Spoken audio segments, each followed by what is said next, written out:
Trade करने के लिए हमें सबसे पहले क्या चीज़ मॉनिटर करनी होती है? So we have to monitor the trend and trend is your friend. तो ट्रेंड कैसे मॉनिटर करेंगे? ऑब्वियसली हम अपनी कैंडल्स के अकॉर्डिंग लाइन ड्रॉ करेंगे। अगर कैंडल्स हमारी अपवर्ड जा रही होंगी तो हमारा अप ट्रेंड होगा, अगर लोअर जा रही होंगी, डाउनवर्ड जा रही होंगी तो हमारा डाउन ट्रेंड होगा। ठीक है, और इसमें प्राइस मूव कैसे करेगी?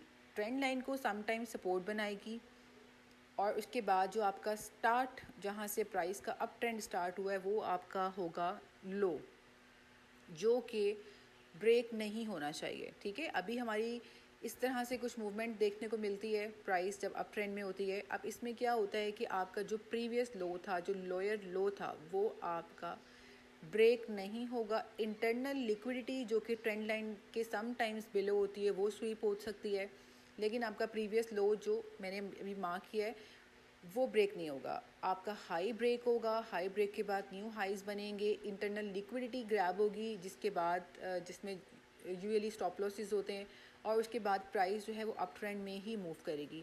तो इस तरह से कुछ अप ट्रेंड होगा। हम इसको आगे जाकर लाइव चार्ट पर ऑब्जर्व करेंगे। हमने ट्रेड्स कहाँ से लेनी है? हमने ट्रेंड लाइन रीटेस्ट पर लेनी है, या फिर जो हमारा इंटरनल लिक्विडिटी स्वीप होगा वहाँ पर ट्रेड लेनी है। अब ये सारी चीज़ें हम फर्दर डिस्कस करेंगे। आज हमारा फर्स्ट लेक्चर है according to basics trading sessions. तो इसमें हमने जो है वो अभी ट्रेंड के बारे में बात करनी है। अब डाउन ट्रेंड हमारा कुछ इस तरह से होगा। ट्रेंड लाइन को समटाइम्स प्राइस रिस्पेक्ट देगी और समटाइम्स इंटरनल लिक्विडिटी स्वीप करके प्राइस दोबारा डाउन ट्रेंड में आएगी। अब इसका ये जो हाई है, ये है वो हाई जहाँ पर हमारा स्टॉप लॉस होगा। ये हाई ब्रेक नहीं होगा और इसके बाद आप देखेंगे प्रीवियस लोअर हाइज बनते रहेंगे। इंटरनल लिक्विडिटी स्वीप होगी, प्राइस अगेन रीटेस्ट पर जाएगी अपने ऑर्डर ब्लॉक पे, एफईजी पर, या फिर प्रीवियस लो जहाँ पर इंटरनल लिक्विडिटी थी वहाँ से प्राइस रीटेस्ट करके अगेन डाउन ट्रेंड में आएगी। इसमें ट्रेड करने के लिए हमें ओबी ऑर्डर ब्लॉक यानी कि और एफईजी के अकॉर्डिंग एंट्रीज फाइंड आउट करनी होती हैं। चलते हैं रियल चार्ट पर। रियल चार्ट में आप ये देखें प्राइस ने एग्जैक्टली उसी तरह ट्रेंड को समटाइम्स ट्रेंड लाइन को समटाइम्स रिस्पेक्ट दी है और इसके साथ साथ प्राइस ने अपवर्ड मूव किया है। अपना प्रीवियस लो जहां से प्राइस ने अप ट्रेंड स्टार्ट किया था वो ब्रेक नहीं हुआ। इंटरनल लिक्विडिटी ज़रूर स्वीप हुई है और उसके बाद प्राइस ने न्यू हाई ही बनाया है। और इस तरह से आप ये देख सकते हैं, आपने मार्क करना है प्रीवियस हाई और वो हाई आपका ब्रेक होगा। उसके बाद आपने इसमें बाइस एंट्री देखनी है। बाइस एंट्री जैसे मैंने आपको बताया ट्रेंड लाइन रीटेस्ट पे हो सकती है या फिर इंटरनल लिक्विडिटी पर, जो कि हम आगे जाके डिस्कस करेंगे। अभी आपने सिर्फ बेसिक अपना कॉन्सेप्ट क्लियर करना है कि ट्रेंड हम किस तरीके से ऑब्जर्व कर सकते हैं और ट्रेंड के अकॉर्डिंग हम ट्रेड किस तरह से कर सकते हैं।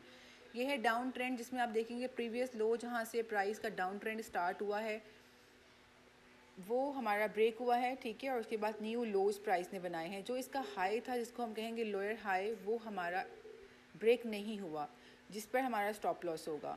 और इसके साथ साथ हम ट्रेड लेने के लिए अपने again FEG and order blocks find करेंगे, जिसके अकॉर्डिंग हम इसमें एंट्रीज ले पाएंगे। लेकिन आपने ये चीज़ ध्यान में रखनी है कि जो हमारा ट्रेंड होगा हमने उससे अगेंस्ट ट्रेड नहीं लेनी, हमने एंट्रीज का वेट करना है और ट्रेंड के अकॉर्डिंग ही ट्रेड करनी है। जैसे यहाँ पर आप देखेंगे ऑर्डर ब्लॉक था, ऑर्डर ब्लॉक मैंने मार्क किया है, प्राइस ने लो स्वीप किया, प्राइस ने लो ब्रेक किया और उसके बाद ऑर्डर ब्लॉक हिट करने के बाद मज़ीद लो ब्रेक करके एक अनदर लो बनाया। तो इसमें ये है कि आपने ऑर्डर ब्लॉक से एंट्री ली है और स्टॉप लॉस आपका ऑर्डर ब्लॉक के ऊपर है और उसके बाद न्यू लो जो होगा वो आपका टारगेट होगा। इस तरह से हम ट्रेंड के अकॉर्डिंगली ट्रेड कर सकते हैं। आपने लोज मार्क करने हैं, लोज आपके ब्रेक होंगे, उसके बाद आपने रीटेस्ट पर order block, internal liquidity, FVG पर आपने अपनी एंट्रीज मेंशन करनी है, एंट्रीज क्रिएट करनी है, मार्क करनी है और उसके बाद आपने उसके अकॉर्डिंगली ट्रेड लेनी है और आपका जो स्टॉप लॉस होगा वो प्रीवियस लोअर हाई से ऊपर होगा। ये है simple and easiest way how to analyze the trend and how to trade according to the trend. I hope this video will help you to analyze the trend. Please don't forget to like, follow and repost for next new videos. Thank you.